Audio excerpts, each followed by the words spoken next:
This is Hannibal here from thehannibaltv.com, and today I have a returning guest.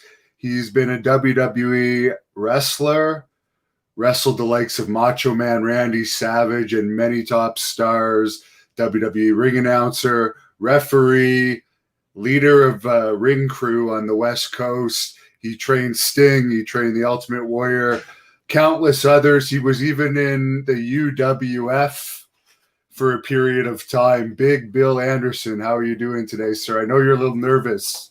I'm doing great, Devin. Thank you for having me on your show. And yes, I'm a nervous wreck. Our election for our presidency is in the balance, hanging here with every minute that goes by for the next probably 24 hours, 48 hours perhaps, as they count the votes and decide who is going to become president again or stay president.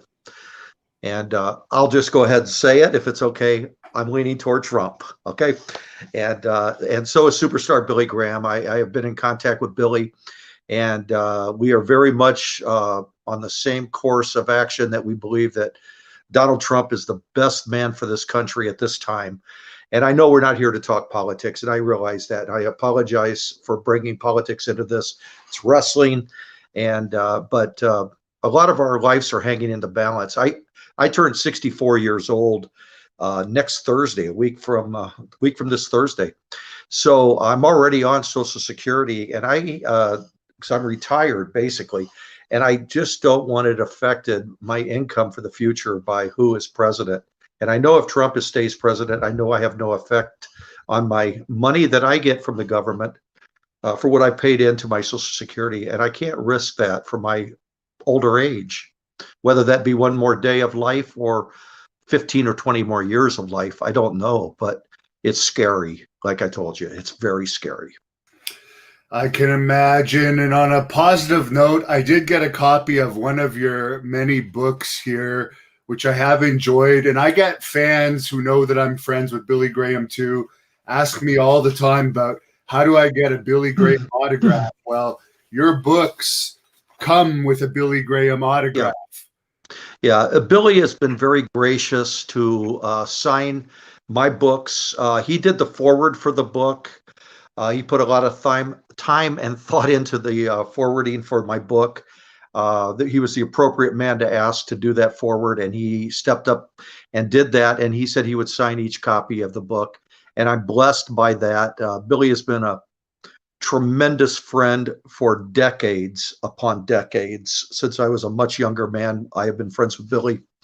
During this COVID lockdown of most of the country, it's really affected a lot of us. And the biggest thing it's affected with me is my luncheons that I used to have with Billy.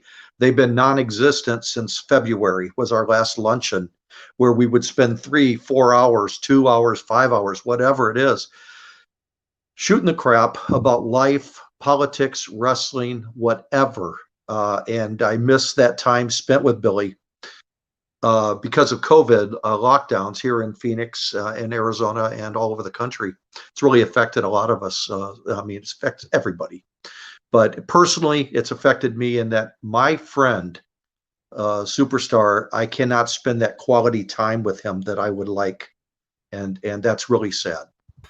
Yeah, the saddest part of the lockdown for me is I wasn't able to see my grandmother for 6 months, and she just passed away yesterday. They made an exception for the past few months because they knew it was coming, but to not be able to see her through that time was brutal. But if you want to let people know where they can get this, it's actually the only Billy Graham autograph that I have. Right. Oh, really? And you autograph it too, so it's a double autograph, and it's right. $40. It's hardly anything. Well, it's $20 US. You might have paid more because of the shipping to Canada. To Canada, foreign shipping, and I say foreign being Canada. That is a little bit more, but in the United States, I charge $20, and that includes shipping prices to the U.S. for 50 states and Puerto Rico, for that matter. And so it is only $20, and you can go on my website at www.bigbillanderson.us. And there's a link in there. I have 2 books. Besides the one you just held up, Devin, I have a tribute book to my friends of Mexico that have passed away. And my good friend Eddie Guerrero is on the cover of this one. And means a lot to me that I did that book. These are tribute books to people that have passed away, that influenced my life, that meant the world to me. In the book that you're holding there, with the red cover, that Superstar did the forward for, I talk about Ernie Ladd, the Big Cat Ernie Ladd, the Sheik, Road Warrior Hawk, Dick the Bruiser, the Crusher, the Kangaroos. There's more wrestlers from the 70s and 80s and 90s. The Big Boss Man, Andre the Giant, of course, the Fabulous Moolah, one of the sweetest women I've ever known in my life. But I talk about those kind of people in that book. In Mexico, the Mexico book is about Hispanic wrestlers, luchadors that I encountered through my career wrestling in Mexico, Mexico City and Guadalajara back in the 80s and early 90s. Myself and Tim Patterson, we held the Mexican version of the World Trios Championship for 3.5 years or so, wrestling the likes of Mil Mascaras, his brothers Dos Caras and El Psychedelico, Los Villanos, Los Brazos, kind of the who's who of Hispanic wrestlers we were in the ring with back in our younger days, and in the good days, and days that I cherish the memory very much. And the other book, talking about, wrestlers like Professor Toru Tanaka and Red Bastien, my mentor in life, Big John Studd. These were such dear men that I was in the ring with and traveled with and worked on shows with. Red Bastien, we lived together for half a year while we were training Sting and the Ultimate Warrior and the Angel of Death and Strangler Steve DeSalvo. So, I had a special bond with these guys. And as you know, I don't have to tell you this, but in case some of your listeners don't understand, the wrestlers have a bond. We have a bond. We put our lives on the line in the ring, and we fight hard to entertain the fans. And our friendships go back long ways when you're traveling on the road with wrestlers. And in the case of Tim Patterson, my partner for many years, we were in 4 countries: Canada, Mexico, Japan, and the U.S. together. You forge a bond that is unbeatable and carries you through. You risk your life, you put your life on the line, and you would do anything for these men. They're your friends and your partners. And I miss so many of them that are gone. Hercules Hernandez, and we just lost. We just lost Road Warrior Animal. What a beautiful man he was. And I'm so sad that he's not here. He was a big Trump supporter. I'm so sad he's not here to see how the elections going forward here. And if Trump wins, I'm sad that somebody like Joe Laurinaitis won't be here to see and share the victory of that win, because he was a big Trump supporter. But I miss a lot of my friends in wrestling, and that's why I've written about them in my books. I need to do more books. I need to get more motivated. Honestly, as I've gotten older, I've lost some motivation. And but we lost the Ultimate Warrior a few years back, and what a beautiful man he was. And I'm so proud. One of my proudest moments of my wrestling career, my whole career involving wrestling, was that Jim Hellwig on his Hall of Fame induction speech mentioned me and Red Bastien in his speech. You just can't beat stuff like that. To know I was on his mind in the last 48 hours of his life, I'll carry that to my grave. That's one of the proudest moments of my entire career. A man that had that kind of success. Now, since I interviewed you last, which, by the way, people can look that one up, there's a picture of Bill and Chris Jericho on the cover of the 3-hour interview, which is very detailed and contains maybe you talking for about 25 minutes about training Sting and the Ultimate Warrior. But you told a story in that about Dynamite Kid spiking one of your ring crew boys' drink. Yeah. But we all know that you were part of the ring crew and you had an issue with an interview I did with the brother of Tom Cole, who was Right. one of the, I guess WWE gave him some type of settlement. Lee Cole, to my knowledge, if you look it up, there was no over the table settlement with him, and you questioned his credibility. I questioned some of his credibility as well. Some of the stuff he says made more sense than others, but what was it specifically you wanted to say about your experience?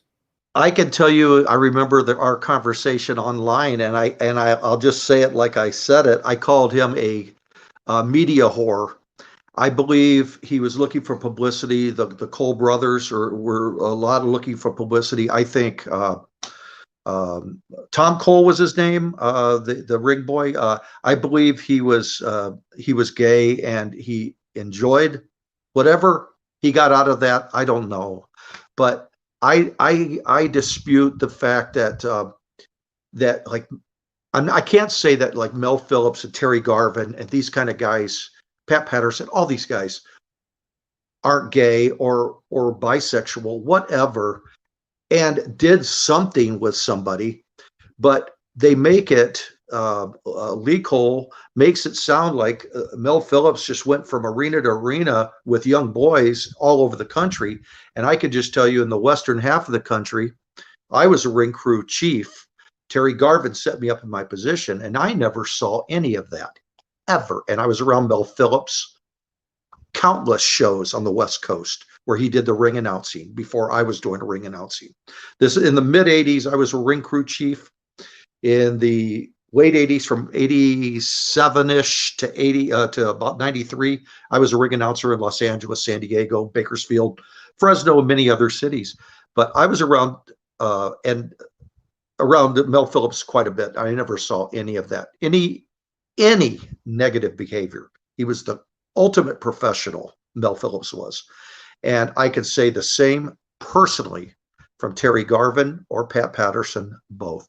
The ultimate professionals. Never saw any of that behavior. I can only say what I saw and what I felt. And I was around him with a lot of young guys working on my ring crew.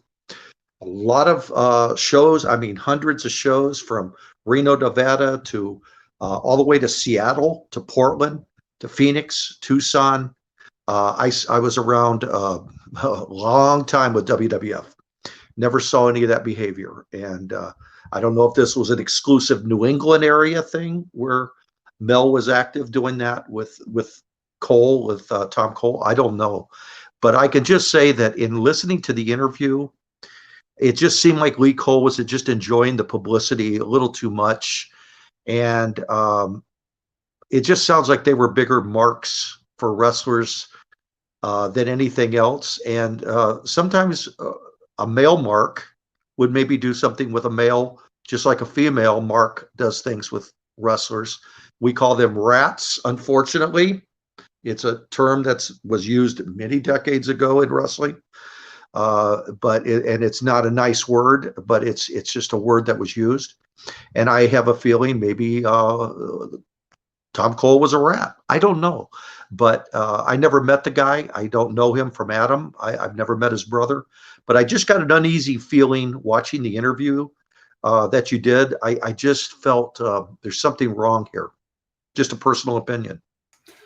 Ricky Rodriguez has kind of a related question. Is there any wrestling scandals over the years that you witnessed personally, because you've been around for decades in all the major companies? Oh, wow. Wrestling scandals. Well, as I talked about in my long interview with you, I mean, I was around the whole David Schultz and the anti-black sentiment that he had with Mr. T and that sort of thing. But I really can't think offhand, and I apologize. I can't think of necessarily a wrestling scandal that I was around, honestly. No problem. Good answer, honest answer. Malik wants to know what your most memorable or favorite wrestling moment was. Well, probably for my name value, which I was a very low level wrestler in the whole scheme of the business. But when I got a win over Paul Orndorff in 1983 at the LA Sports Arena in front of a sellout crowd of nearly 17,000 people, I pinned Paul Orndorff in the middle of the ring, and that kind of an accolade was a big thing for me at that time in the early 80s. It really pushed a lot of momentum, and I got a lot more work on the independent circuit because of that, because the independent promoters around Los Angeles were watching a lot of these shows, and they saw me pin Paul Orndorff. So I was being used a lot more on other shows. And this was before, I have to clarify, before Paul signed his contract with Vince and became Mr. Wonderful Paul Orndorff. He was just passing through. And in the old days of wrestling, especially in Los Angeles, guys would come through LA, like Paul was coming from the Atlanta wrestling office, coming through and spending just one show before going on to Japan to wrestle. So Pat Patterson, being the matchmaker and booker, gave direction on Paul was unimportant in the scheme of things. I was more important as a local wrestler to be favored in that night. And I took that as a very large compliment from Pat, that he had that much faith and trust in my wrestling ability. And he knew that the fans would believe it. And it did shock the fans. I mean, they were very surprised because they had seen Paul, I think, on TBS, or, it was a different era of wrestling. They had the cable stations of wrestling. It wasn't like it is, with all the mega channels now and everything promoting wrestling. It was real different back in those days. So Paul was not a national wrestling star necessarily. He soon became one for sure. And I did wrestle him about 6 or 8, 9 months later. And believe me, I lost very fast to him. You mentioned earlier your book about Mexican wrestlers and the time you spent over there. I've been told by a few wrestlers that have been over there that the drug scene is a little bit more obvious in the dressing rooms than in the U.S.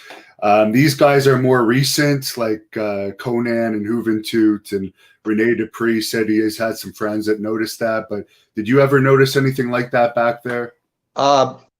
I can tell you of one instance, and it wasn't even in Mexico, but it was involving, I don't even think I should probably say his name, but he was one of the largest named wrestlers in the 70s and 80s of Mexican wrestling. Once approached me in the United States in Los Angeles at a show and asked me if I had cocaine for him. And I said, no, I don't. Actually, to be honest with you, that happened twice with 2 different superstars of Mexican wrestling, but never, I can tell you honestly, from the 80s and to the mid 90s, I spent from 82 to 96 in a lot of wrestling in Mexico, many, many, many shows. And I never saw any of that then in Mexico. I saw it more from those same stars coming to the United States asking for drugs, which was really weird now that I think about it. I hadn't really thought about it until you said that or asked me. There is a picture of you on your Facebook page with Mick Foley over in Japan. Cameron wants to know your thoughts on Mick Foley. Oh, I think Mick's one of the nicest human beings you could ever meet. He's down to earth. I think he's just a tremendous person that has made the most of his wrestling abilities. He knew he wasn't a technical wrestler, but he knew he had a great threshold for pain, obviously, and he put himself in the position to make a lot of money. He is a very intelligent man. He's a good family man. All the times I was around Mick, all he talked about was his family. And he's a very solid guy. Could not say a negative word about Mick if you gave me 2 years to talk. Great guy. Barlight Broker wants to know if wrestlers were always paid cash back in the day. I know in my experience, it's almost always been cash unless it's been for a major company. No, usually cash, but I can tell you one instance in particular. I wish I would have been paid in cash instead of a check, and that's I learned the hard way. Don't take a check from Herb Abrams with the UWF. I worked a series of shows with him in New York for his UWF in 1991, I believe. I don't think it was 90. I think it was 91. No, it was the beginning of 91, I believe. And he gave me and Louis Spicoli, one of my other great students that I trained, he gave us both a $700 check for our performing for him through a series of shows around Long Island and at the Penta Hotel in Manhattan, and some other things that we did. He gave us each a $700 check and stopped payment on the check. Well, at the time when I came home, I had a 1-year-old son. I was married. I had rent. I had car payments. I had other things. So I'm sending out my bills and everything, sending out my checks. Little did I know that payment was a stop payment. And Herb did that because of myself and Louis Spicoli going to Stamford, Connecticut. We went to visit Terry Garvin, Howard Finkel, some other people in the WWF offices at the time in Stamford. We took the train from New York to Stamford and wanted to visit our friends and say hi. Herb took that as we were betraying his trust as a UWF versus WWF. We betrayed his trust, so he stopped payment on our checks. So that was one time I took a check, and only one other time did I take a check that it failed me. But normally I was paid by cash. Sean Hurley wants to know if you and the Ultimate Warrior were ever friends. I know you were his trainer, but would you consider him a friend back in those days? Oh yeah, we were very good friends, and things that people don't even know. Jim came to me for advice a couple times through the years. In the mid, it was around 2000-ish. He started a wrestling school in Scottsdale, Arizona, not far from where I live, called Warriors Gym, I believe.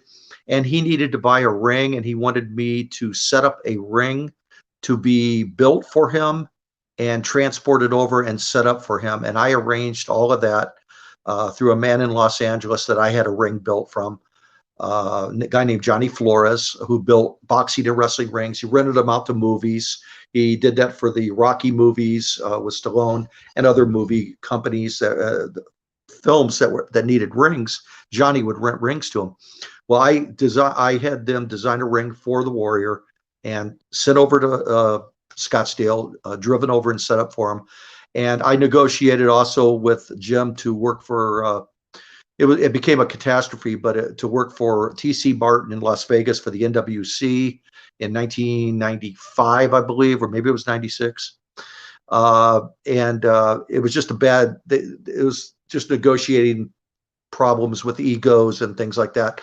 Jim had to work with Honky Tonk Man, and there was some issues with billing, top billing, and it was a nightmare that I wish I hadn't gotten involved with.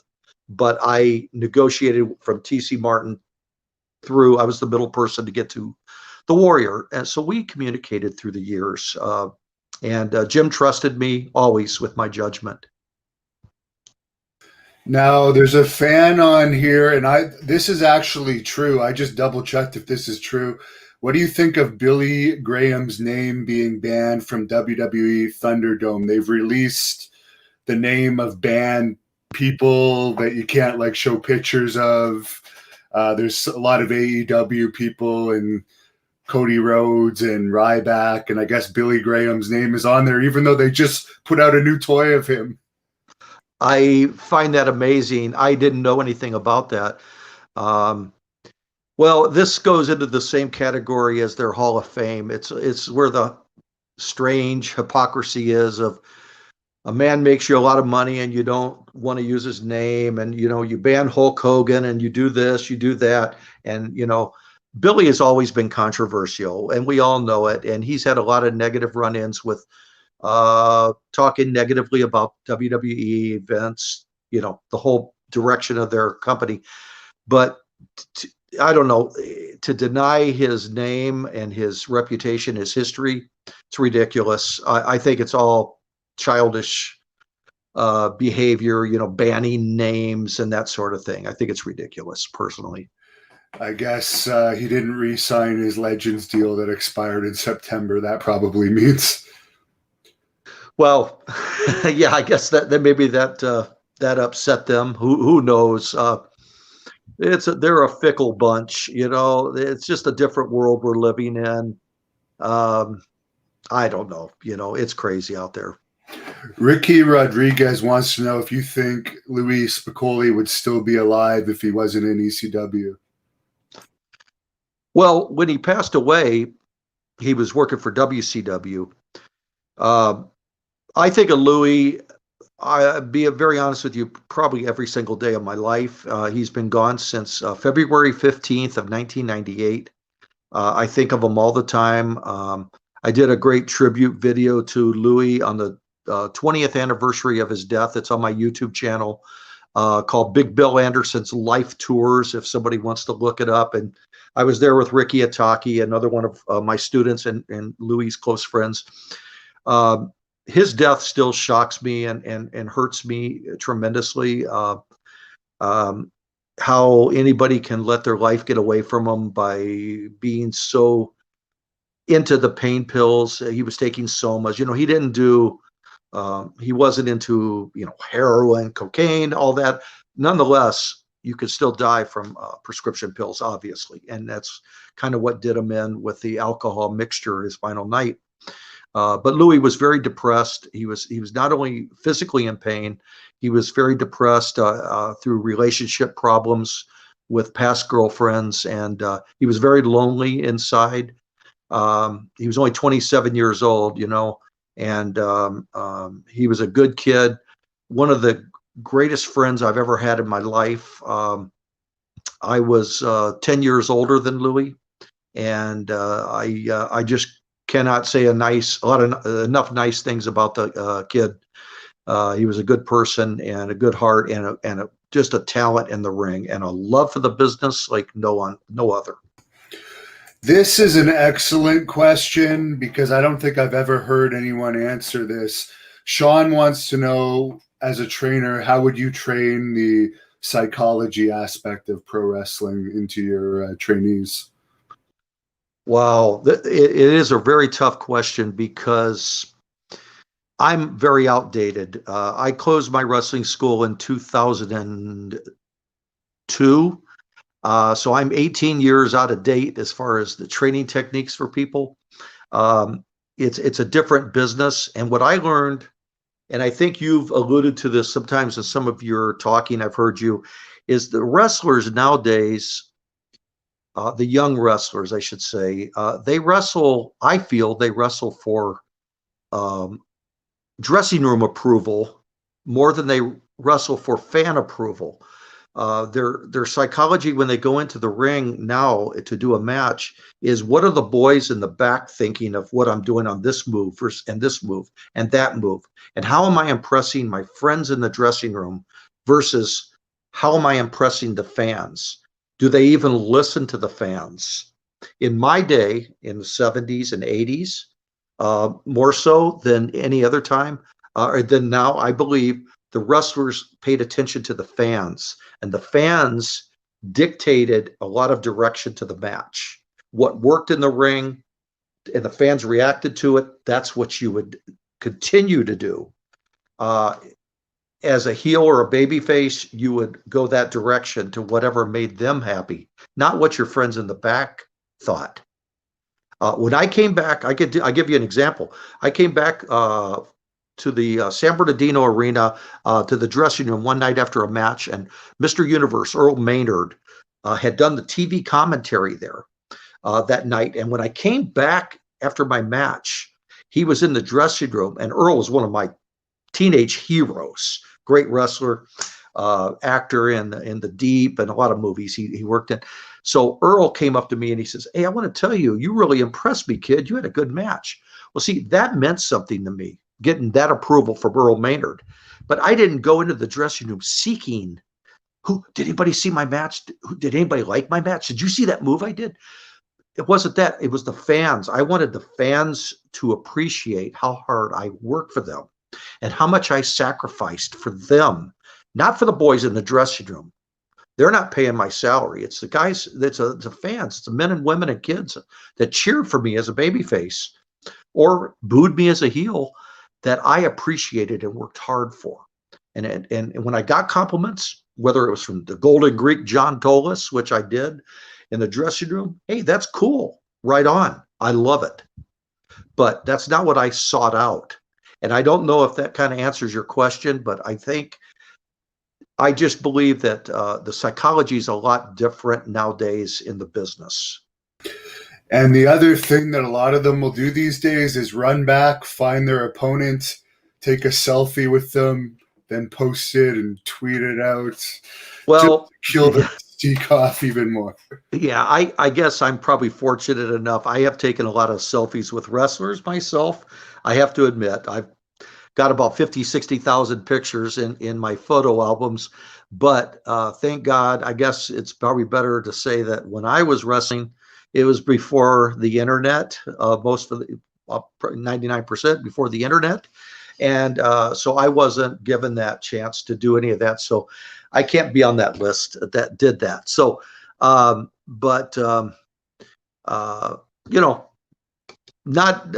took a lot of pictures with people, but they were my friends and everything. It wasn't necessarily the guy I was in the ring with that night at all. Many of those people, I'm sure you've been there before, you actually dislike quite a bit. And whether you were in the ring with them as your tag team partner doesn't make them your friend. It's what the promoter set up. It's not what you set up. So sometimes your own partner isn't your best friend. He might be your worst enemy. And That's very true. Someone is asking if you were ever friends with Don Morocco. Well, I can't say friends. I wrestled Don. I was around a lot of shows with Don.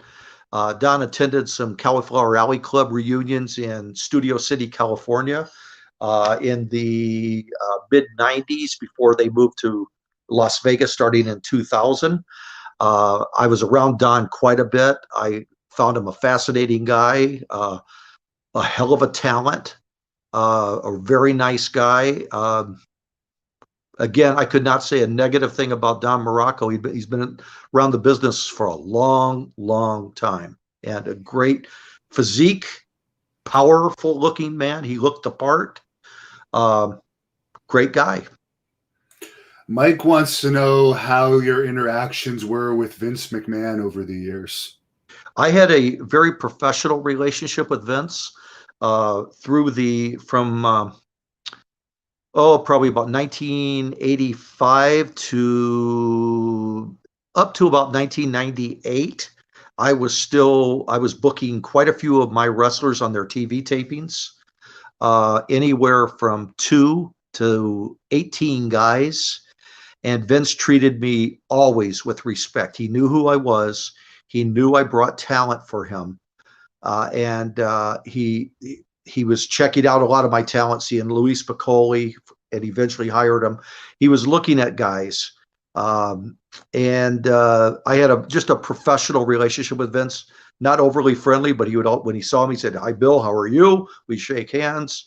I took a couple pictures with Vince through the years. He was a great guy. And the last time I was really around Vince in San Diego Sports Arena in the mid-90s, I took, I think, 18 guys to do TV tapings down there. That's quite a bit for a trainer to take his wrestlers in there and have them work with the top tier talent. And Vince thanked me at the end of the night. He said, "I cannot thank you enough for enhancing our show, making it as good as it could be." And so, things like that mean a lot. I was friends with also with Shane McMahon, but that was more actually with Shane was through Luis Piccoli. Shane and Louis were very tight friends, and I became a little bit close with Shane only because of Louis's relationship with him. Now, I remember being used as an extra for that pay-per-view WWE did in Phoenix in 2006. You were back there with Billy. I'm sure you don't remember meeting me that day, but I remember that was the first time I ever saw Billy, and I was Oh man. Well, I'm so embarrassed that I don't remember you from that. I can only tell you I can't wait for when this COVID thing opens up and we can, the three of us, you, me, and Billy, can get together and have some serious Mexican food. I mean, I saw the video you did with him at the Chinese restaurant. I've been there with Billy too, the arm wrestling. But I want us to go out and have some great food and camaraderie and fellowship. But I'm sorry, Devin, I didn't remember seeing you there. I was really trying to block wrestling out a lot, you know. I was only asking you because I think that may have been one of the last times you were backstage. So I was only bringing that up because how was that day for you? It became a different business. And I remember at one show, I was only at about 3 WWE shows in the early 2000s here in Phoenix and Glendale area of Phoenix. And one of the shows I was talking to Earl Hebner, and the great referee Earl. And I said to Earl, I said, you know what, Earl, I'm looking around here at all the boys coming through to go out to the ring. And I says, I don't know any of them anymore. And he says, Billy, I don't either. It's just our old school thought. I mean, Gene Snitsky was there, and Gene and I had been overseas to the Middle East and the Pacific a couple of times. For months at a time, we've been on the road together. So I knew Snitsky, or Gene Snitsky. He was a very nice guy and a good friend of mine. So Snitsky came up and he said hello. And Billy introduced me. I think Triple H was on one of the shows or something. He introduced me. But you know, and Randy Orton too. I didn't know Randy. I've known his dad. My God, Cowboy Bob, one of the nicest men you'd ever meet in your life, wrestled Bob, and just a tremendous guy. I've known Bob for 35 years, but I'd never met Randy. And so I met Randy and I met a couple of the guys, but I felt very, very foreign. One show I went to, I think Chavo Guerrero Jr. was on it, and maybe Rey Mysterio. And I said hello to those guys because they were old friends, the Guerrero family, of course. And I've known Rey Mysterio Jr. since he was 15 years old, wrestling in Mexico, when he was about 110 pounds with no tattoos on his body. I've known that kid, and he wrestled as Calibre. Wow, that's a long time. David Hanna wants to know how you found out the business was a work. Very good question. And David Hanna, by the way, is one of my students too, and he was a great young man. Him and his brother John, I have a lot of great memories on the road with. I can tell you when I found out the business was a work was here in Phoenix in 1973. I was asked to referee some matches for Kurt Von Steiger, who was my trainer at the time, and I was not smartened up through training. I was training with Afa of the Wild Samoans and Bobby Jaggers. I was not smartened up. I mean, we hit each other, and we hit each other hard. And that was part of the routine back there by a lot of old timers to see if you had it in you to come back and battle back. And I did, because I wanted to be a professional wrestler. So it came a point when I needed to referee, and the referee became a key point of a match. And Chris Colt, who eventually became my tag team partner, one of the most underrated wrestlers ever, or I should say entertainers, performers. I know you don't like the word entertainer, but performers. He knew how to work a crowd more than anybody. He had ring psychology above and beyond. And Colt came up to me and he said that in the dressing room before a match that I was refereeing. He says, Bill, I need to talk to you. And I says, what about? He says, are you going to be let down if you find out the business isn't all that you thought it was? And I go, I don't understand what you're saying. And I mean, I was just like, it was like a foreign language coming into my brain. And he says, it's not quite what you're thinking it is, but you need to understand what it is. And he explained that you need to do certain things in this match as a referee that don't make a lot of sense to you, but they're going to make sense to the fans of the match and the way it has to happen. So I was broken in like that, but it wasn't even through training. It was through refereeing that I was smartened up. Any advice for referees out there? Because I notice there isn't too many great referees on the independent scene the past 10 years or so that I've run into. It's hard.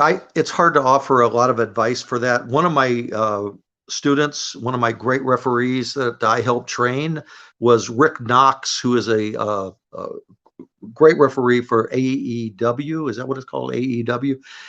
He's their referee, one of their main referees. Rick has been refereeing for 25 years, since 95, I believe. We started Rick, myself and Jesse Hernandez in San Bernardino, California.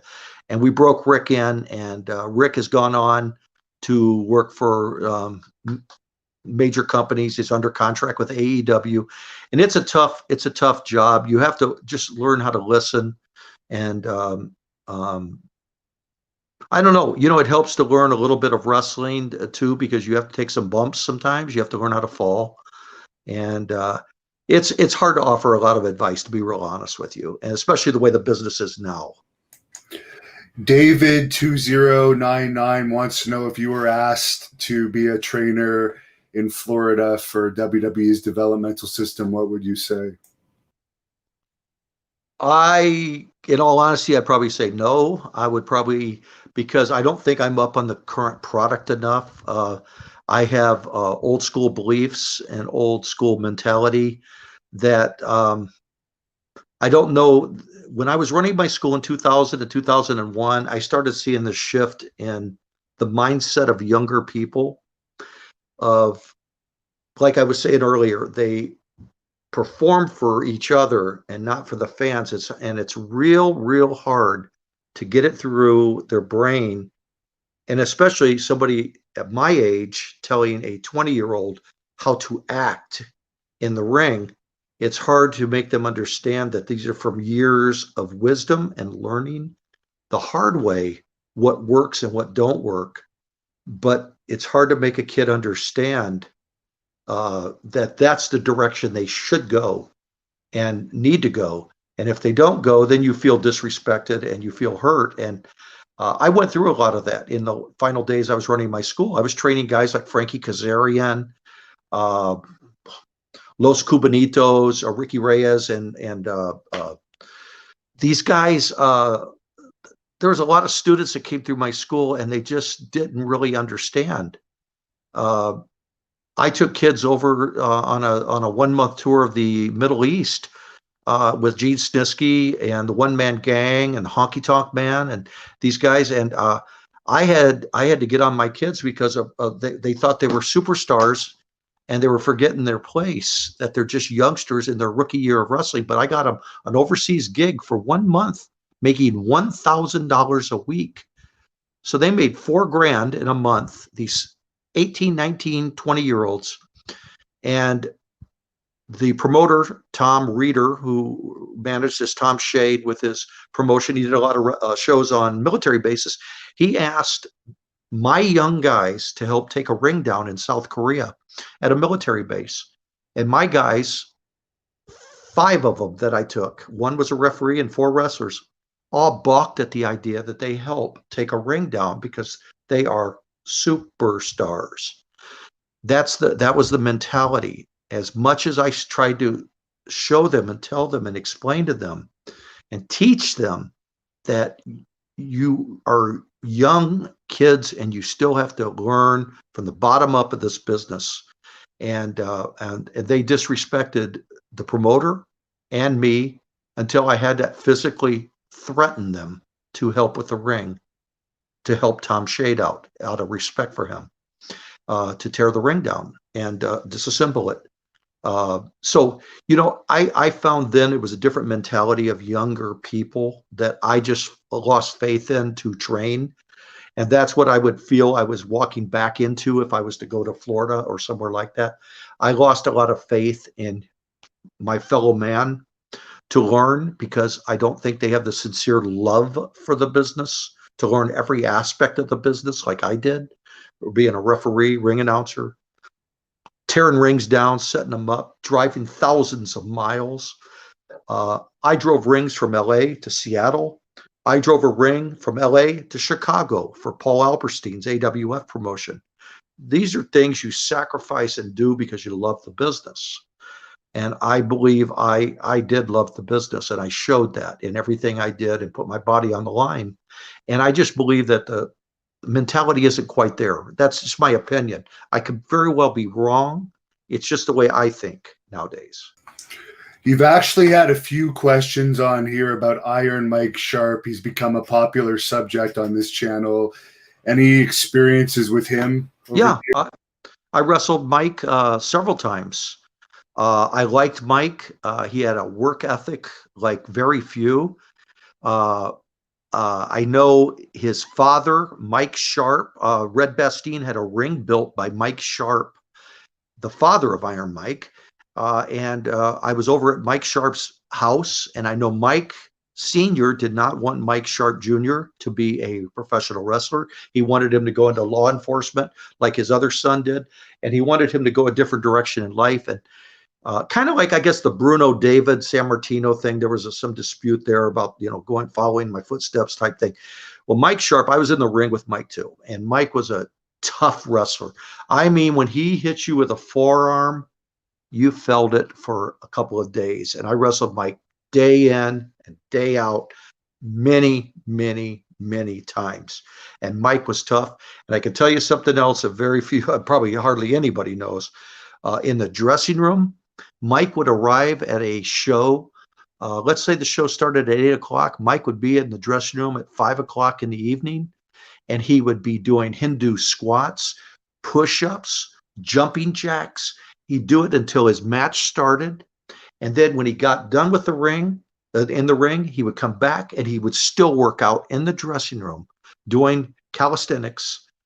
Not only him, but Bob Backlund was the same way. And people that knock Bob Backlund, I have just a different direction of level of respect for Bob Backlund.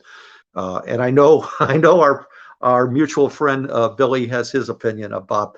I just look at it a little different. But Mike Sharp, getting back to Mike, I had a lot of respect for Mike. Mike was a very nice man, and I know he died under very poor circumstances. But I had nothing but respect for Mike. I wrestled him many times, and I liked him a lot. And just he was the ultimate professional wrestler to me. We're seeing a lot of companies pop up these days. Charles wants to know if you think the territories could ever return. No, I don't see that, honestly. I mean, I am very much removed from the business, but I don't see it like it used to be. I can just tell you, as an old fan of wrestling, when I see lineup sheets, like on Facebook, people post from Detroit, where I'm from, and I see lineup sheets from Detroit or Atlanta, Los Angeles, Seattle, Portland, whatever, I get so excited from the 70s and 80s because these wrestlers were bigger than life.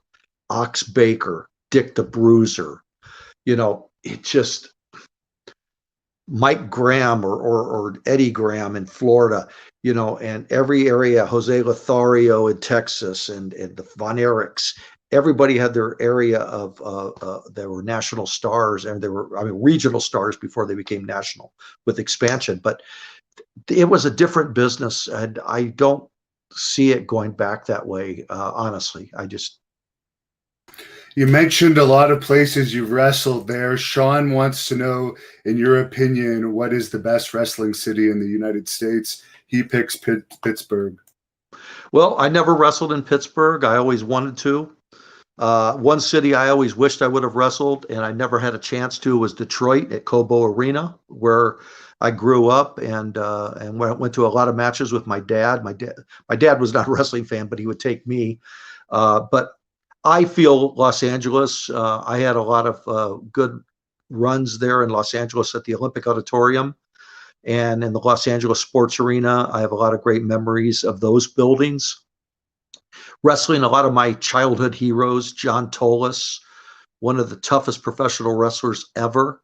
and I got to wrestle John at the Olympic Auditorium and wrestling Mil Mascaras, and people like that I grew up idolizing as a teenager.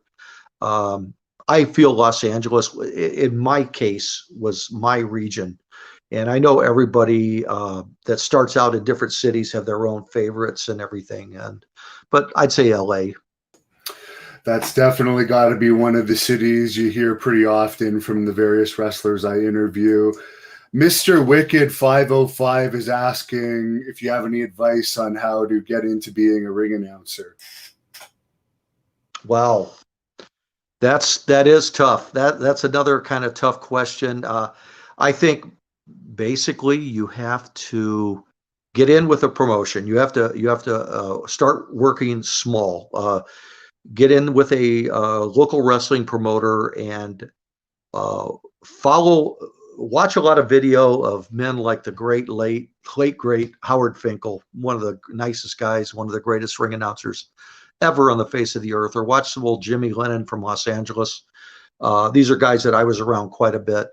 Lee Marshall was a fantastic ring announcer before he went to AWA and became a commentator. But Lee in LA was one of the greats. You need to watch how their mannerisms, their pronunciation of names and wording, how they act in the ring and how they handle themselves. But I would get in with a local promotion and start out very small so you can make your mistakes in front of very small crowds. And believe me, you can always make mistakes. And you're in front of a live crowd, so you have to be very careful not to make those mistakes.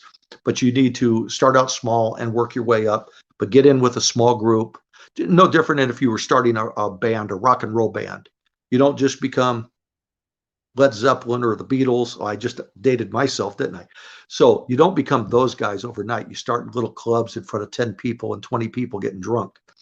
It's the same way in ring announcing. You're going to have to start small and work your way up and learn your craft and be able to pronounce your words right and have a good voice and a good look. At the time I was slim and trim and lost those days. I had no gray hair at all back in those days. And so, it's all in how you handle yourself. But, having gray hair doesn't mean anything. But Jimmy Lennon made a career of that, and one of the greatest ring announcers of Los Angeles history. So it's just a matter of getting experience and starting small and learning. But watch old videos. More important to have hair than have gray hair, because I haven't seen too many bald ring announcers over the years. We know you're a bit of a ribber. You told some stories in the last interview, but someone's asking if you've ever been the victim of a Mr. Fuji rib. By Mr. Fuji? Is that what you're asking? Yeah, by Mr. Fuji, or if not Mr. Fuji, maybe someone else. Well, I could, yeah, actually I was in a way. I not by Mr. Fuji ever. I had a good relationship with Mr. Fuji. I was around him quite a bit, especially when he was with Don Morocco and other people in the ring, or whoever he was managing back in those days in the 80s and everything. I never wrestled Mr. Fuji, but I was around him as a manager. Oh, he was around Pat Tanaka and Paul Diamond and Akio Sato, I think it was the Japanese team. So anyway, but I was played a rib on it. And I don't know if I mentioned this the last time, is when I used to do a Vince McMahon imitation in my younger days, especially when I was in a tuxedo and I had dark hair. And I used to have a nice little bout of hair. I like my hair real short nowadays, but I used to have it combed back. And some people, especially Dino Bravo, he always said I look like Vince McMahon. So I would do a Vince McMahon imitation in the dressing room, especially like in Los Angeles Sports Arena before the show. And I'm standing there and I'm going, ladies and gentlemen, and I'm trying to act like Vince. And little did I know, Dino Bravo knew it, that Vince was coming into the dressing room and he was standing off to the side. And Vince, I turned around as I'm doing my Vince imitation, and Dino knew it and didn't stop me. And Vince was standing right there while I was doing, your SummerSlam checks will be in the mail, guys, and that sort of thing. And I was quite embarrassed by that and had to apologize to Vince. And Vince told me He says, you know what? No offense taken. He says, anything that gets a chuckle out of the guys and makes them laugh on the road. I want my boys happy. I don't want them sad. I'd rather have a happy group of wrestlers laughing in the dressing room than being mad and bickering about things. So he says, I didn't take offense at your imitation of me. But Dino knew that Vince was right there listening to everything I was saying. So I kind of got caught off guard there. Somebody earlier in the chat was actually asking you if you had any Dino Bravo stories. That's one, of course, but were you friends with him back there? I was friends with Dino, but not overly friendly. No reason why. It's when you're in the moment, you're around such quality guys, you don't understand and take advantage of the time you're with these men, especially when you realized years later they're no longer with us. And I don't have any real other Dino Bravo stories. I can just tell you, I love the guy, being around him. He was a friendly guy, always laughing, always in a good mood. And I miss Dino. I miss knowing he's alive. I think his death was just so insane. It bothers me. It's one of those top 10 wrestling tragedies of wrestlers, along with Bruiser Brody or Owen Hart and those kind of guys, that you say, my God, something should have been done or could have happened differently to have this man still with us. I really miss Dino. He was a consummate professional. Big Beefs 35 is asking if you have any thoughts on Billy Jack Haynes, who is really popular on this channel. I was around Billy quite a bit back in his WWF days and in Herb Abrams' UWF. No real stories on Billy. I mean, again, I admired him, respected him. He treated everybody with respect in the dressing room. I was around him a lot when he was working with Hercules Hernandez, doing those full Nelson matches back in the I don't even know, the 80s, I guess. And no real Billy Jack stories. He was just a fantastic guy to be around all the time. And that's about all. Adrian from the UK wants to know your thoughts on Earthquake, John Tenta, another guy that passed away very young. John was a very, very, very nice man. And John used to always laugh with me. First of all, I want to say, if you ever stood behind John Tenta, you'd see, even in all due respect to Andre the Giant, you would see one of the largest backs you've ever seen on a human being from shoulder to shoulder. John Tenta was a very large man. But John used to always laugh to me because he had worked for Michelle Starr's promotion up in Vancouver, Canada, I'm sorry, and years before. And he used to say, "Hey, you hear from Michelle Starr?" And we used to always joke about that because Michelle Starr, Mark Velios, his real name, is one of my students too. One of my first students back in the 80s after Sting Warrior became Mark Velios, and then Ricky Ataki, and then eventually Louis Spicoli, and all through the mid 80s. So I had a bond with Tenta because of our relationship with Michelle Starr.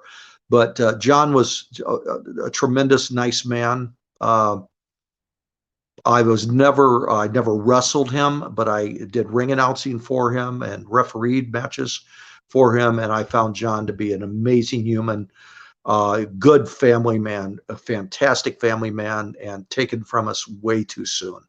Miss John quite a bit. When I think of John, I think of his smile, always smiling. My dog came in to say hi to everybody. Hey. The fans like to see her.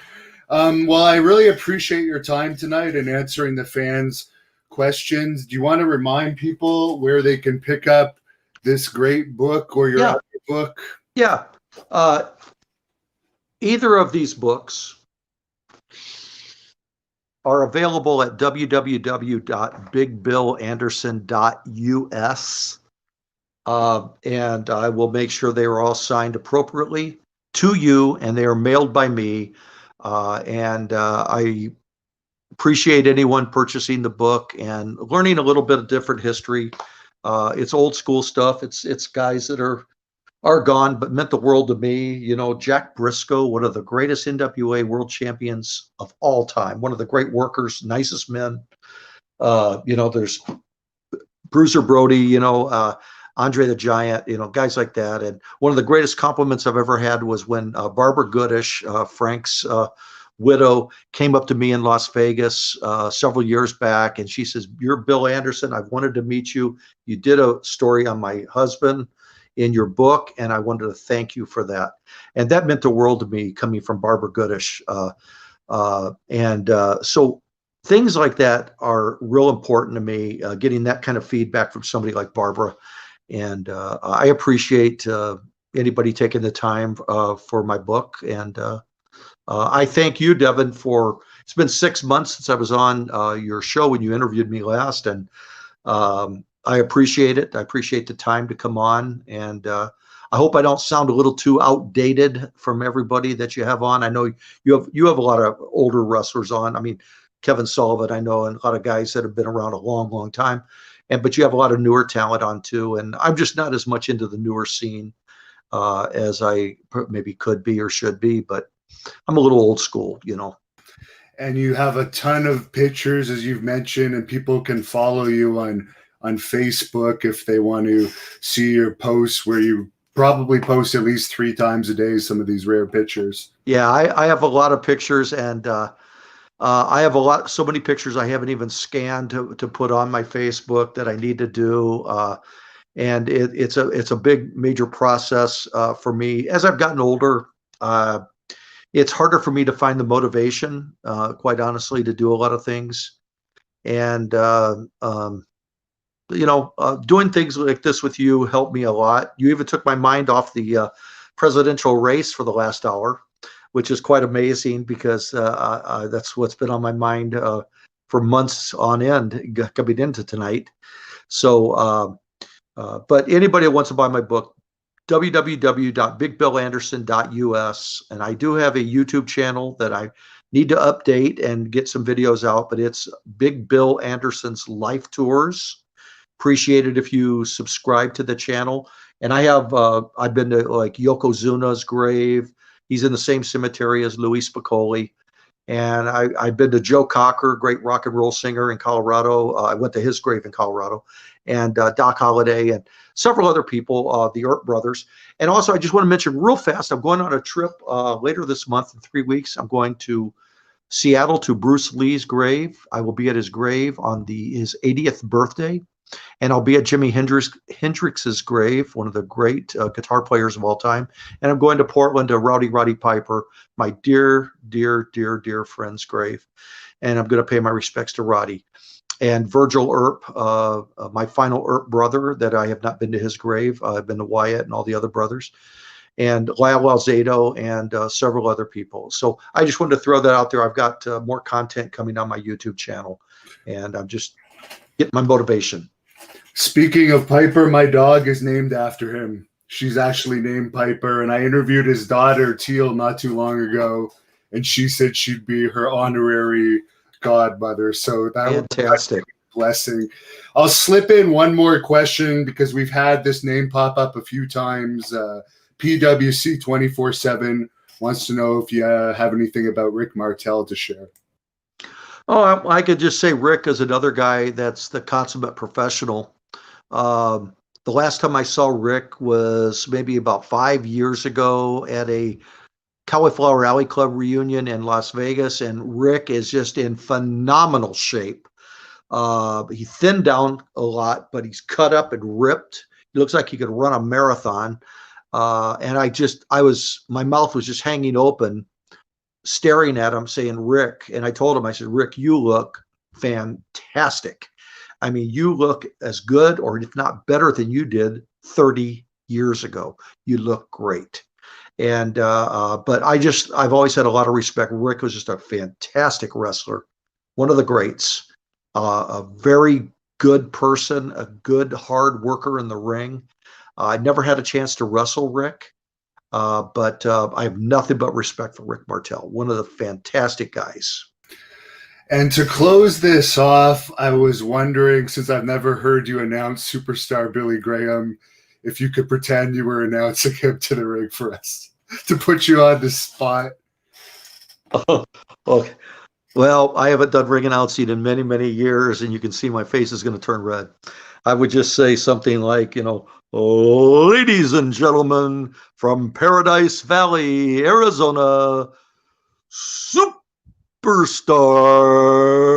Billy Graham.